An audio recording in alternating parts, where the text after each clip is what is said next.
Selamat datang di Beastie Movies, apa kabar kalian semua? Semoga selalu baik-baik saja. Di episode kali ini kita akan bercerita tentang film yang berjudul The Rise of Genghis Khan. Film aksi dan biografi yang dirilis tahun 2007 ini disutradarai oleh Sergei Bodrov. Dibintangi oleh Tadanobu Asano, Amadou Mamadakov, Kulan Chulun, Alia, dan Basanjav Micit. Film The Rise of Genghis Khan ini berkisah tentang perjalanan seorang Genghis Khan sejak kecil hingga dewasa sampai bisa mengawali kekuasaan Kekaisaran Mongol. Yang perjalanannya tidak mudah besti, yang mana sejak kecil ayahnya dibunuh dan dikhianati oleh sukunya sendiri. Istrinya pun direbut suku lain dan ia pun dipenjara bertahun-tahun tanpa diberi makan dan minum. Namun keyakinan dan tekadnya yang kuat berhasil membuatnya bertahan hingga bisa bangkit dan menyatukan kembali Kekaisaran Mongol yang sudah terpecah belah. Bagaimana kisah selanjutnya? Jika kalian penasaran, stay terus di video ini.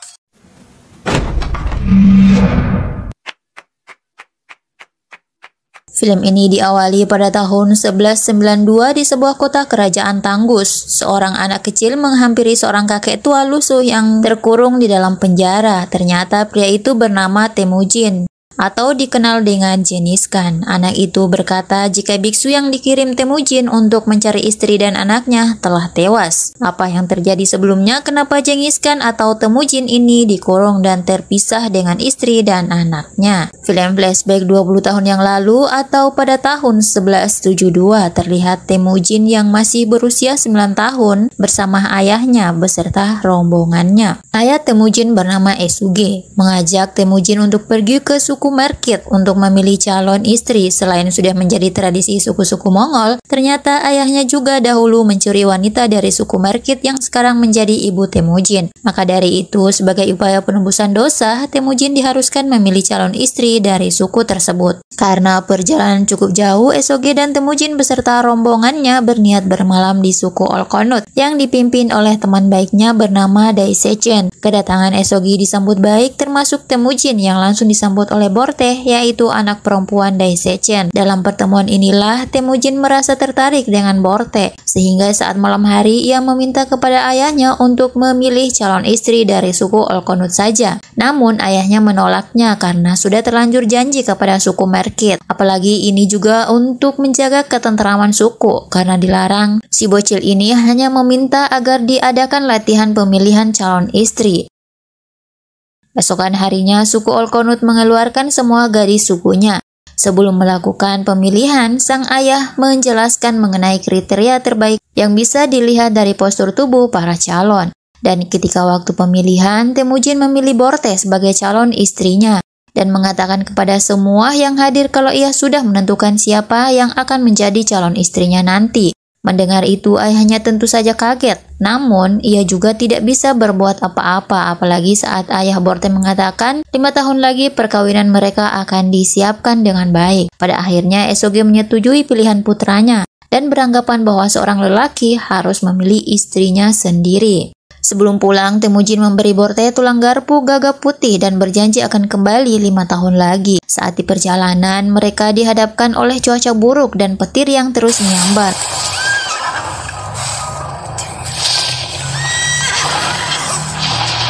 Mereka kemudian berlindung di bawah batu besar karena menurut kepercayaan suku Mongol, petir merupakan tanda bahwa dewa mereka bernama Dewa Tenggris sedang murka. Itulah sebabnya semua orang Mongol takut pada petir. Dan setelah cuaca membaik, mereka melanjutkan perjalanannya. Namun, mereka kembali menghadapi kendala karena harus melewati suku Tartar yang tengah beristirahat di jalur mereka. Mau tak mau, Esoge harus mengikuti tradisi suku Mongol yang menghormati suku lawan dengan saling memberi makanan atau minuman untuk menunjukkan kesopanan dan perjanjian tidak ada pertumpahan darah. Di sana Esoge diberi susu oleh suku Tartar dan ia juga membalasnya dengan memberikannya susu dan juga daging. Kemudian mereka menghabiskan makanan dari masing-masing pemberian itu.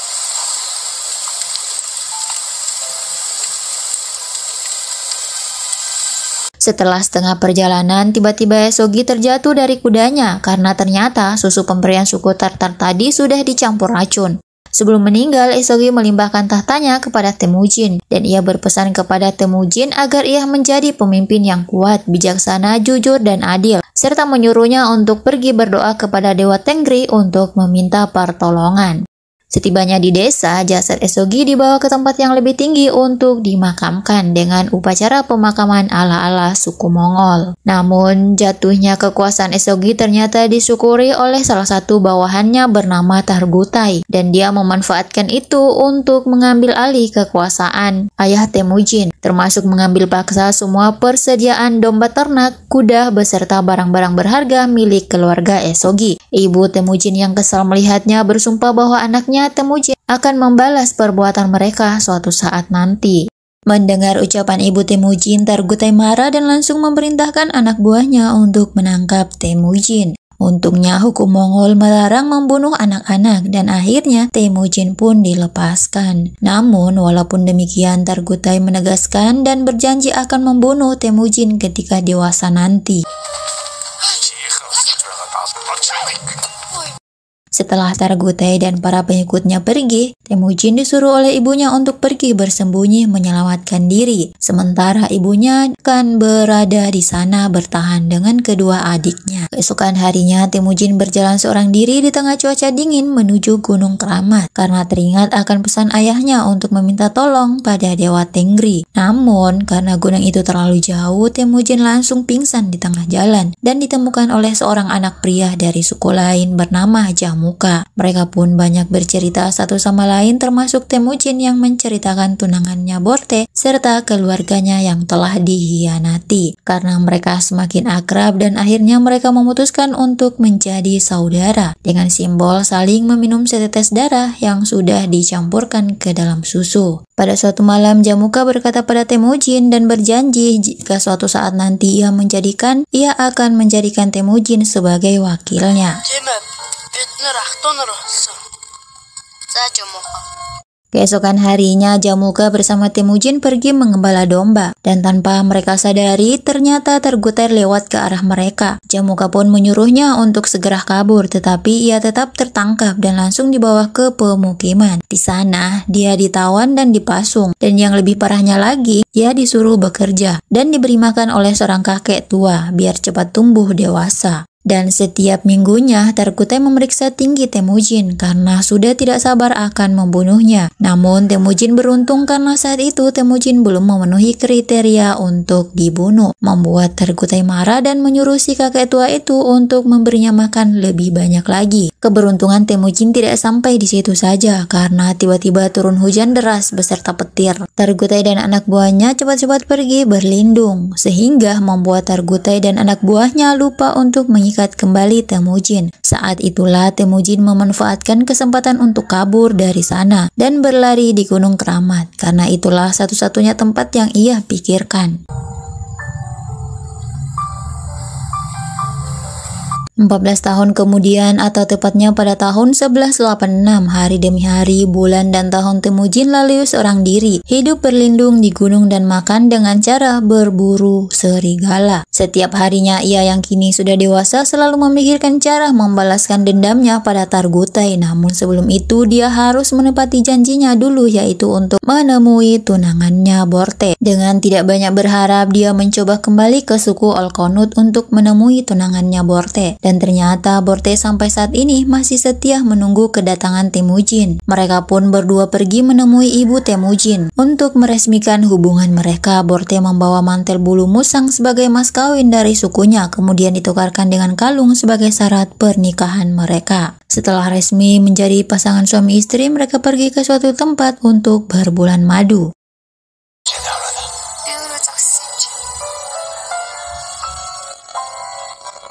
Sementara di tempat lain, ibu Temujin tiba-tiba didatangi pasukan berkuda. Mereka ini adalah suku Merkit yang ingin menculik Borte sebagai balas dendam karena Isoge dulu tidak menepati janjinya. Dengan barbarnya, pasukan Merkit membakar rumah ibu Temujin dan juga rumah adik-adik Temujin. Sementara Borte dan Temujin berhasil ditemukan oleh pasukan berkuda Merkit yang tidak jauh dari pemukiman. Mereka berdua berusaha melarikan diri dan terjadilah kejar-kejaran.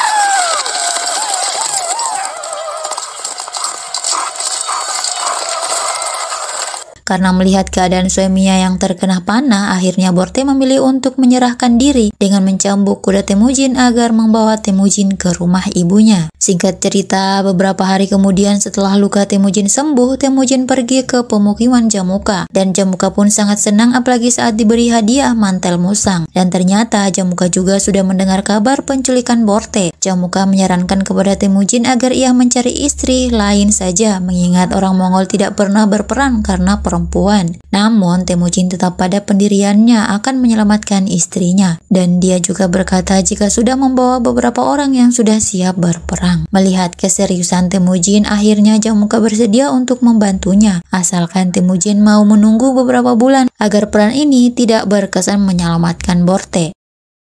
Karena memang butuh pasukan tambahan dan tidak ada pilihan lain, Temujin pun setuju untuk menunggu waktu yang tepat. Setelah mengumpulkan pasukan dan menunggu beberapa bulan, kini tibalah waktu untuk menyerang. Jamuka, Temujin beserta pasukan lainnya pergi menuju ke suku Merkit. Namun ternyata kedatangan mereka diketahui oleh suku Merkit, dan saat di perjalanan mereka tiba-tiba diserang oleh suku Merkit dari berbagai arah.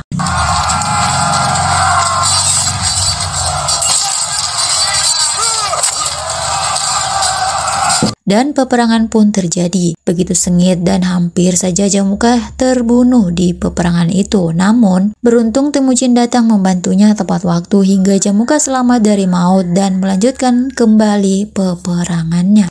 Temujin kemudian pergi ke suku Merkit untuk mencari istrinya, namun ia kembali harus melawan pasukan yang berjaga di sana dengan ketangguhan dan kecepatannya dalam berperang sehingga ia bisa mengalahkan pasukan Merkit dengan mudah. Sampai akhirnya ia pun menemukan Borte yang tengah hamil di salah satu rumah. Dan tidak lama kemudian Jamuka menyusulnya dan sangat senang ketika melihat saudaranya telah bertemu kembali dengan istrinya.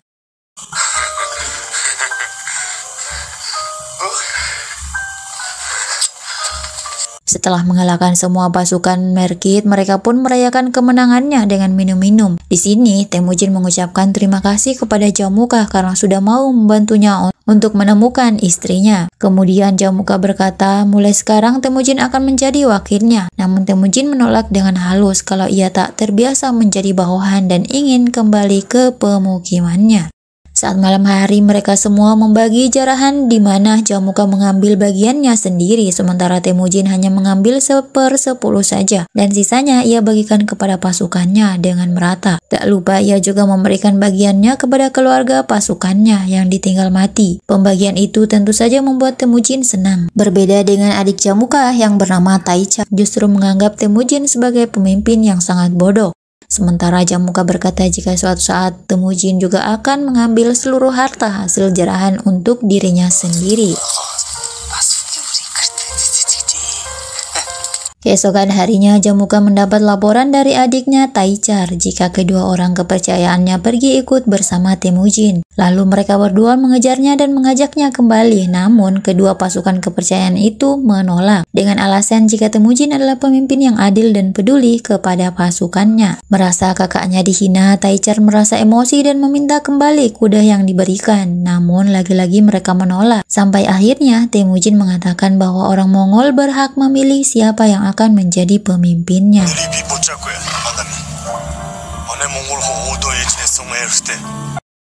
Tanpa sadar, ucapan Temujin menjadi awal permusuhan dua saudara itu. Hal itu dibuktikan Taichar yang berusaha mencuri kuda pasukan milik Temujin, namun ia berhasil dikejar dan dipanah, hingga tewas dan terjatuh dari kudanya. Ketika mengetahui pencuri yang mereka bunuh adalah Taichar, Temujin merasa jika akan ada peperangan karena sudah pasti Jamuka tidak akan menerimanya. Garta yang merasa memanah Taichar pun merelakan kepalanya untuk dibawa ke hadapan Jamuka untuk menghindari peperangan. Namun tentu saja hal itu menjadi dilema karena Garta melakukan semua itu untuk menyelamatkan harta mereka. Borte berkata kepada Temujin bahwa dia adalah pemimpin yang dipercaya dengan keadilan dan juga dengan kepeduliannya. Akhirnya mereka memutuskan untuk pergi ke tempat lain untuk menghindari peperangan.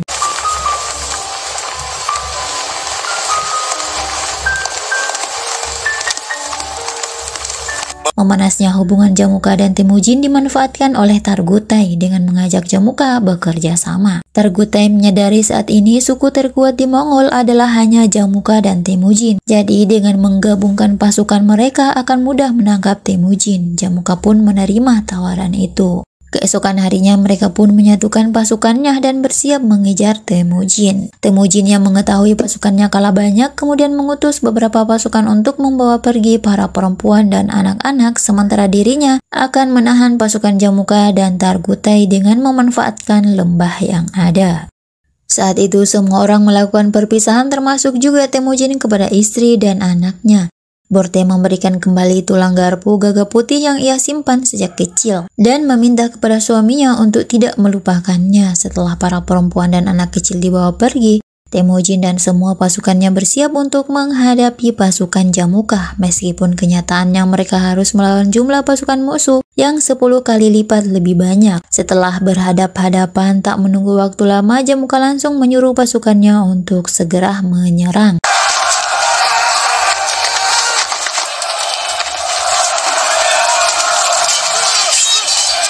Dengan sekuat tenaga pasukan Temujin bertahan walaupun satu persatu dari mereka harus tumbang karena serangan barbar dari musuh yang sangat banyak. Sekuat apapun dan sepintar apapun bertahan, lambat laun pasukan Temujin semua tewas dan pada akhirnya tinggal Temujinlah yang bertahan. Keberhasilan Jamuka menangkap Temujin membuat Targutai meminta kepada Jamuka agar Temujin diserahkan kepada sukunya. Namun Jamuka menolak permintaan itu karena masih ingin membuat Temujin memohon kepadanya. Dan ia ingin Temujin berhutang nyawa padanya sehingga Temujin bisa dimasukkan ke dalam sukunya.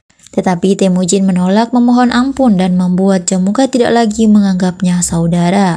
Oleh karena itu Temujin pun dijual sebagai budak, dibawa dalam perjalanan yang sangat jauh sehingga sampai ke perbatasan Tanggun. Sesampainya di sana, Jamuka berhasil menarik perhatian seorang jenderal kerajaan Tanggut untuk membelinya. Akan tetapi biksu yang mendampingi jenderal yang sepertinya bisa melihat masa depan memperingatkan bahwa Temujin akan membawa petaka bagi kerajaan Tanggut dengan membawa serangan-serangan orang Mongol. Jenderal percaya akan hal itu, langsung membelinya dan berniat hanya akan mengurungnya sampai mati.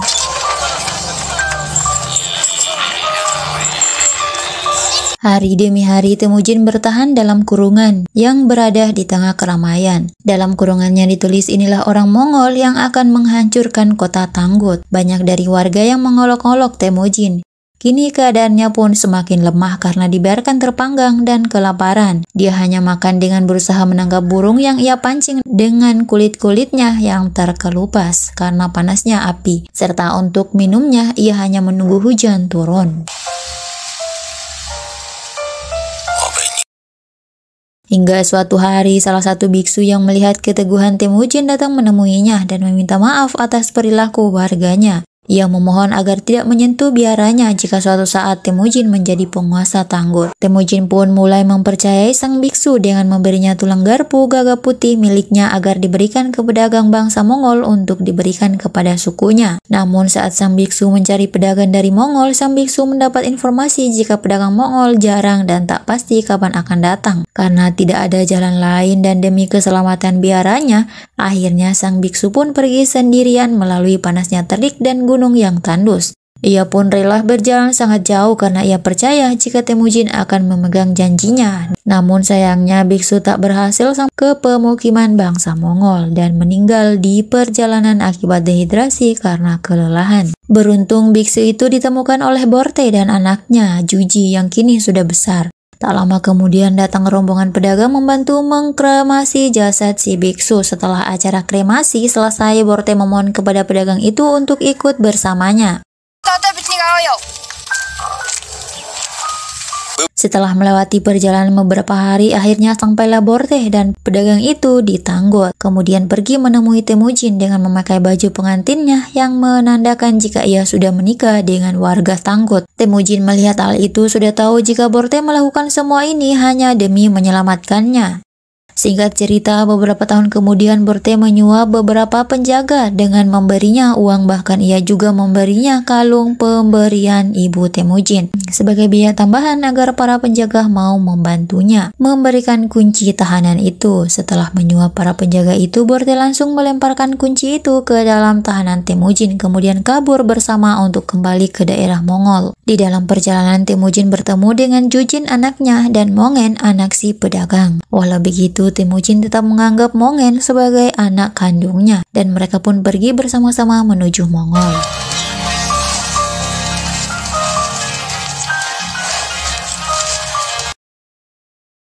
Sesampainya di Mongol, Temujin sangat senang karena sudah melihat kembali tanah kelahirannya. Di sana ia mengajarkan Mongen beberapa bahasa Mongol dan juga sudah menyiapkan nama terbaik anaknya yang kini sedang dikandung istrinya.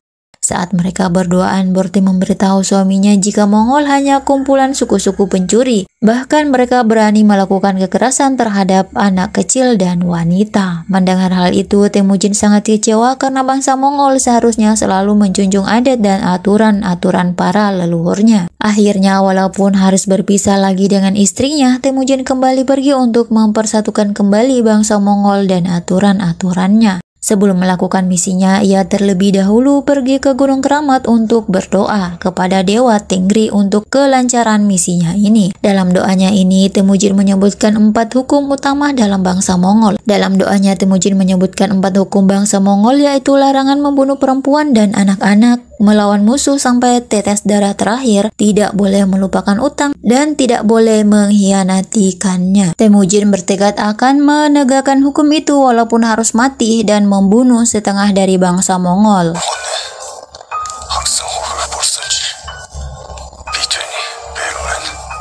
Beberapa tahun kemudian, tepat tahun 1196, Temujin berhasil menyatukan beberapa suku Mongol yang sepaham dengan tujuan dan aturan-aturannya, sementara kebanyakan sisanya bergabung dengan Jamukah yang selalu bertentangan paham dengannya.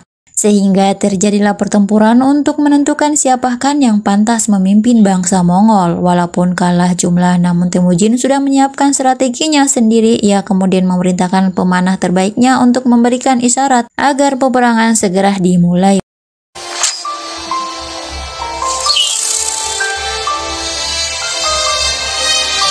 Pasukan khususnya dikerahkan lebih dulu untuk menghadapi serangan pertama. Dengan keyakinannya yang kuat, Temujin percaya jika pasukan terbaiknya mampu mengalahkan banyak musuh. Dan benar saja, besti, serangan pertama ini kebanyakan korbannya dari pasukan Jamukah.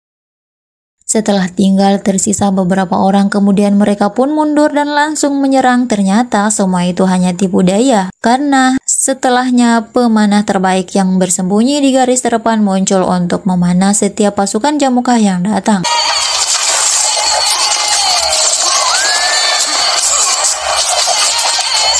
Jamukah yang melihat dan menyadari kalah strategi langsung memerintahkan seluruh anak buahnya untuk segera menyerang. Karena melihat seluruh pasukan Jamukah telah dikerahkan, Temujin pun langsung mengerahkan anak buahnya untuk bersiap menyerang. Dan saat itulah langit menjadi gelap dan petir terus menyambar. Hal itu membuat pasukan Jamukah berpencar karena takut akan petir. Namun berbeda dengan pasukan Temujin yang tetap berada pada posisinya, hingga akhirnya berhasil menghabisi pasukan Jamukah.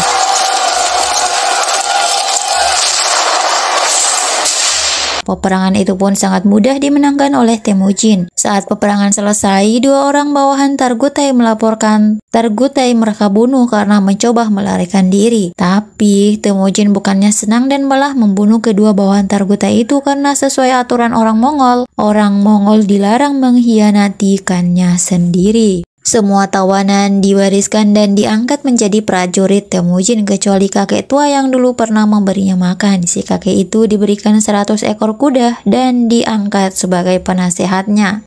Suatu malam Temujin pergi menemui Jamukah. Di sini Jamukah mengakui kekalahannya, tapi karena Temujin masih menganggap Jamukah sebagai saudaranya, ia mau mengampuninya. Sayangnya Jamukah menolak bergabung dan sudah siap jika ingin dibunuh. Walaupun begitu, besti Temujin tidak membunuhnya. Ia diasingkan dan mengizinkan Jamukah pergi begitu saja.